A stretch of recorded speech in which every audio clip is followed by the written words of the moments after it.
Hello and welcome to Malaga in Spain for the press conference of the two finalists in tomorrow's big final at the Basketball Champions League Final Four. As you all know, of course, we have with us today a player and the head coach from each of the two finalists. On the left side of your screens, we have Carsten Tada, the captain of Telecom Baskets Bonn. Next to him, it's of course head coach Thomas Isalo. On the other side of the trophy, we have with us Hapoel Bank-Yahaf Jerusalem head coach Alexander Djikic. And on his side, on the right side of your screens, we have Or Cornelius representing the players of Hapoel Jerusalem.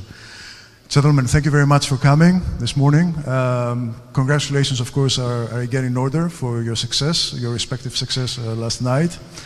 Let us start with an opening statement from each one of you, and then we'll open the floor to questions. Carsten, let's start with you. You on Thursday, I remember you were quietly confident on the eve of the semi-final. You didn't talk a lot, but you seemed very confident. You seemed very poised, and you seem to have the same look today. Do you maybe know something that the rest of us do not know about tomorrow's game? No, I mean, I'm confident in my team. I know what we can do, what we achieved already the whole season. How we managed tight games. We always stay confident. We worked hard the whole year. Coach prepared us well for every single game. So I'm always confident in my team, in my teammates, and my guys. So I'm always confident, and I'm confident for sure for tomorrow. Thank you very much, Carsten. Coach Isalo, you have the honor tomorrow of becoming. You will be setting a new record as the youngest ever coach to coach a team in a BCL final at only 40 years old. How do you perceive this as a personal achievement, and how do you think it reflects on the success of your team so far this season? Honestly, I don't really think about myself as a young coach. I've been doing this now for, I think this is the 8th year that I'm in coaching, and at least in Germany we had a lot of young and up-and-comers who are trying to push me off the chair, so to speak. So it's not really anything that I've thought about. This is the first time I hear about it, and so it's not really a theme. And overall, I think our team is special and unique, and we've been able to achieve the success that we have because nobody's really interested in themselves or their achievements, and we've all basically put that to the side and formed a really strong collective that enjoys working together every day and especially enjoys competing together. So hopefully we can keep that going tomorrow also. Thank you very much. Coach Djikic, as you say better than me, they always say never underestimate the heart of a champion. You didn't underestimate the heart of a champion yesterday. You played at 100%, your team won. But now going into the final, people are looking at your team now as the favorite to win tomorrow. Do you accept that? No. Based on what? Listen, most of the people in the room, they use some applications, so I will not do the marketing thing, and those applications after result is a green or red. So when you open Bonn, a lot of green this year, a lot of green, consecutive, green, green, green, green, green, green, green. So if somebody believes that's accidentally, then don't know about the coach on my right side, about his team, and about what they're doing. And it's so funny. They keep on surprising everybody from October. So maybe it's time that somebody says they're serious, okay? So no, we're not favorites at all. That's not how we feel.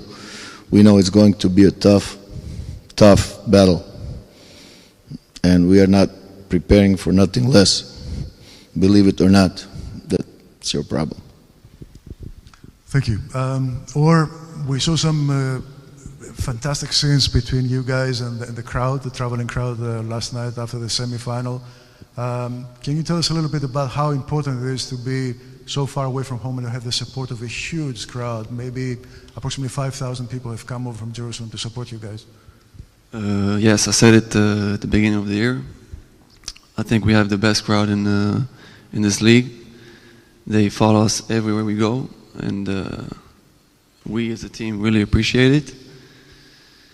And there's something special this season with this coach, with my teammates, with everybody. And I hope it will be okay. Thank you. We can now open the floor to questions. The gentleman over here in the red top. Good morning, everybody. I'm Cesare Milanti from Euroops. Congrats to all of you for your victories yesterday. I have one question for the coaches. I would like you to make some kind of statement or declaration on the work of the others. So, Thomas, what do you think of Coach Zikic and his work with Apple this season, and vice versa for Coach of Apple? Thanks a lot. Well, Coach Zikic is a very high-level coach, and I'm not referring only to this season, but the whole body of work. I've been a follower and a fan of his basketball for several years. We actually discussed that on the bus right here, and their team plays with enormous intensity, physicality. The roles are well defined. It's a trademark of a well-coached team, and it's a really tight-knit unit, like similar to us. And we know we're going against not individual players, but a very strong collective, just like we are. Thank you. Coach Zikic? I will not use that app story, green and red, again, but results this season says a lot about my colleague. What I really appreciate is the way he selected the team and the style of basketball they play. And I will try to explain it. Like, he found the way, the best possible way, and the results are projection of his right decisions and the right type of coaching.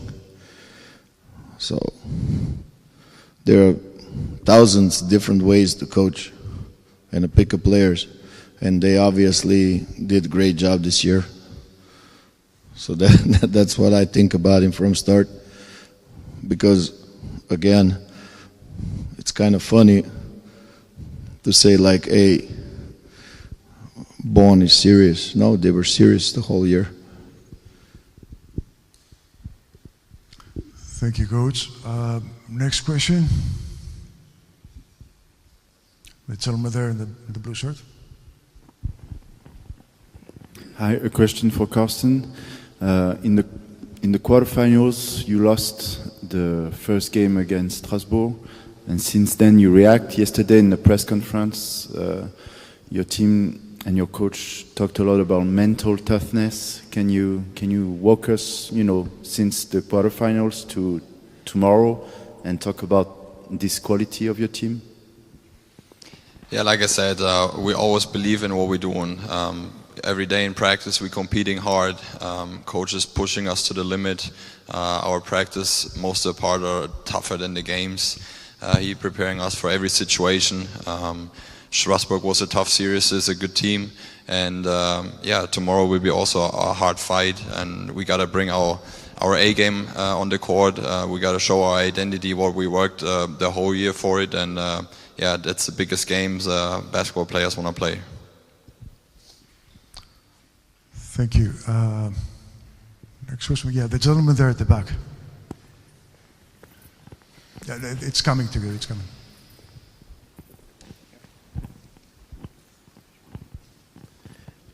I have a question for the Israeli guys, the coach and Dor Cornelius. There is a very special situation now in Israel, as you know. Does it have any meaningful for you toward this game? I think we live this situation every day the past years. I hope everything was going to be okay in our country, and we'll have the peace we want. I think every game we make, no matter the situation we have, we represent Israel, we represent the country, and I hope we will do good and represent it respectfully. Thank you. The gentleman in the black shirt. Congratulations, coaches, and the players, of course, reaching the final of the BCL. A few days ago, Giannis Antetokounmpo, in order to answer a question received by an American journalist, said, make some statements which became a really world viral. And he said that in sports, there is no failure, there is only steps to success. Do you agree with this approach? And of course, nobody of you thinking that your team is going to lose tomorrow, but in case of a loss, this is what you're going to say to your players? Coach Isel, if you want to go first, and then Coach Tickets. I haven't seen the specific press conference, so I'm lacking some context here, but I'm going by your word. What was said. I can speak out of personal experience that most of what I saw in the moment as the biggest failures were the biggest steps to personal and team improvement. They forced me to reevaluate a lot of assumptions that I had about coaching or myself, and the pain and suffering that they caused have been the biggest drivers so far in my own professional development. So in that regard, I do see it as a huge thing. Now, on the other hand, we're going into the last game of this competition. We have a chance to win the game, and there's really, you can talk about after the game that we learned a lot, but missed the target. So at some point, I think it does become also about just finding a way to win, like Javante Hawkins said yesterday in the press conference, when you're this close. So I see, like in most complex issues, I see both sides, and you can have a very simple answer, and that's usually wrong. Thank you, Coach Tickets. Yeah, I'm a little bit older, so I will go with Giannis. I don't believe that good or bad season determines are you good or bad coach or successful or not. For me, it doesn't make sense. Like, if they're doing great things the whole season, we win. So that means they're not successful, or vice versa, they win and we don't. So that means that we're not good. I don't agree with that. I refuse, and I'm doing that for years. I refuse to be judged based on my last performance. Simply refusing that. And I do understand that world, it's not functioning like that. Media, fans, and everything, but I refuse it. Okay? On the other end, I do understand results and the importance of results. But there is sometimes even more into the sports and winning and competing than W's or L's. That's it. Thank you, Coach. The gentleman there in the white shirt. Hi, congratulations to both coaches. It's the first time a German team reaches the Final Four game, the final, the first time an Israel team will play the final game. What are the keys in order to win tomorrow's game and to be the new champion?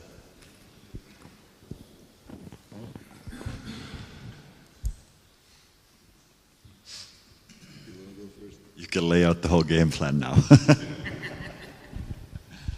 I can go first. I think we saw in both games yesterday that the intensity is, if not absolute maximum. It's very close to that. And you saw that defensive mistakes are punished, but also because of the loud atmosphere and the energy of the players and the crowd, there will be mistakes because it's not a typical game. But I think, like Karsten said, like we've been working the whole season on getting the basics at a very high level.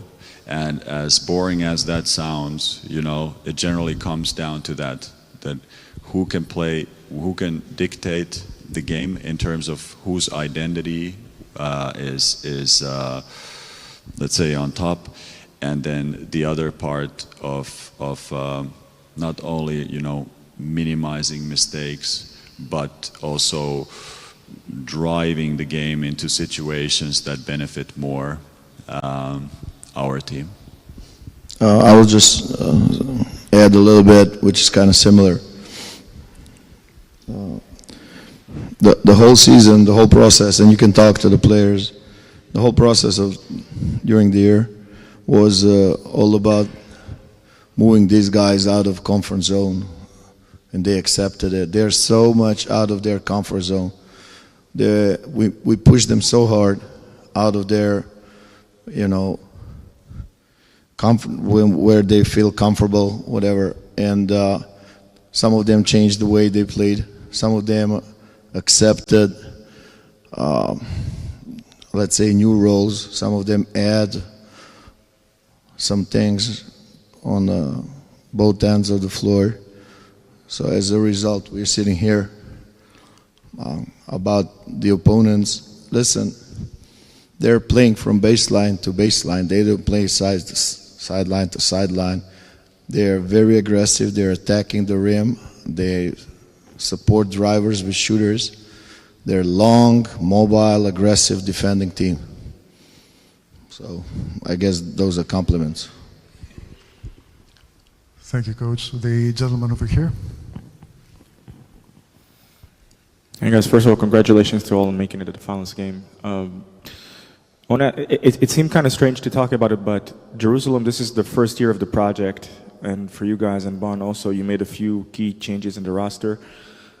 You both face teams with a lot of experience, a lot of, you can say, previous dynasty in a way. How special is it for you to, you know, and how special is it in general to see first-year projects like this meeting in the finals game of the competition? Well, I personally see it as an enormous success and something that's also very inspiring. That the situation, that the bond between the players, the club, and the fans that we've been able to create in the last 2 years in Bonn is something unique. And I've said this, you know, ad nauseum, that it's also something that I just feel very, very proud to be a part of.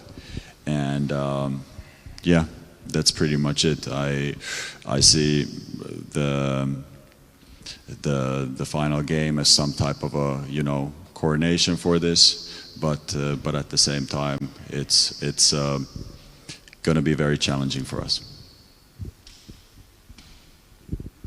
To be honest, 1-year deals for players and coaches are killing basketball. So 1-year deal it's not the same as a project. 1-year deal is a season. Projects are 3, 4, 5 years. Projects are Tenerife, guys. Okay, that's a project. You pick a players, you pick a coach, you support, you believe in them, you're with them when there are bad times. In good times, everybody likes you. Of course. In bad times, you support and you defend your decisions. So I don't feel like I'm a part of the project, with all due respect. Thank you. The gentleman in the white shirt there, yes. This is a question for Telecom basketball coach. The first of all, congratulations to reach the final. And after that, we saw a curious situation yesterday during the game with your staff following the Ivonne Navarro times out with the TV signal and using and spying the tactics of Malaga team. We want to know if you do that during the whole season or only in this final. That's a very interesting question because it's a statement and not a question. So you should probably frame it as a statement and not a question first, but I'll excuse you for that. The first thing is that we use live tagging during the games. We always have one coach who's going situation by situation, which I think every top level team pretty much uses. The only feed we have is the feed that's provided to us.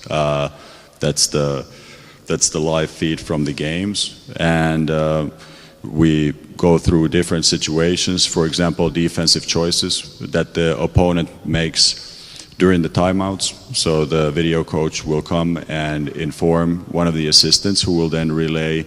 He will kind of cipher the message and relay to me of what type of changes have the defenses made, and I think this is a very normal part of the game. I mean, you look at NBA games, they have iPads on the bench for the players when they come in, so they kind of get a mental image of what is going on over there. Now it's also like, then the other part, what you assumed is that we are watching the timeouts. We don't, really see any reason why our assistant coach should close his eyes for the timeouts if this is part of what the media and the competition wants.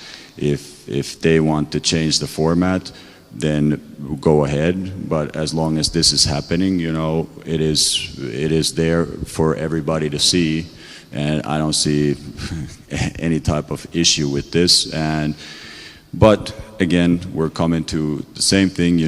Everything in life and in sports is there seems to be a need to open up everything for the crowd and audience, so they can peek into our lives. That's why we have, fake pep talks for the team, so the media can, or the audience can see what is happening inside the locker room.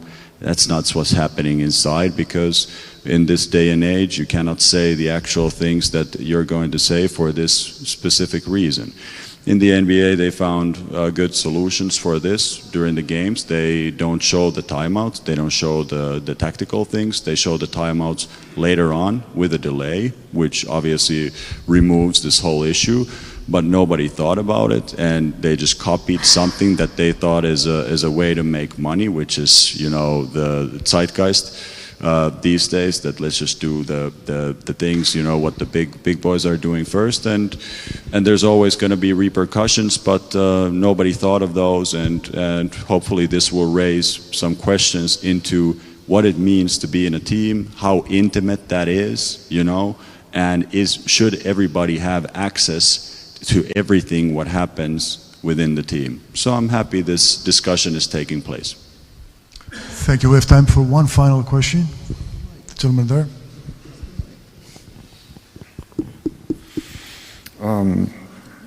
I would like to ask something intimate, as you said, Coach. I would like from the coaches to look in the trophy standing in between you and to tell us what is the first face of a person which comes to your mind. I would appreciate if it wasn't the face of one of your players. I was thinking about Groot from the Marvel characters. It kind of reminds a tree.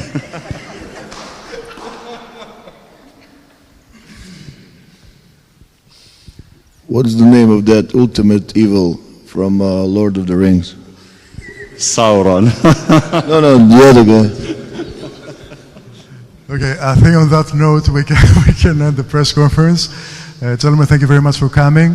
This concludes the press conference. We'll just stay on for a couple of minutes more so the photographers can take some photographs of the protagonists with the trophy. Thank you very much for attending. Thank you.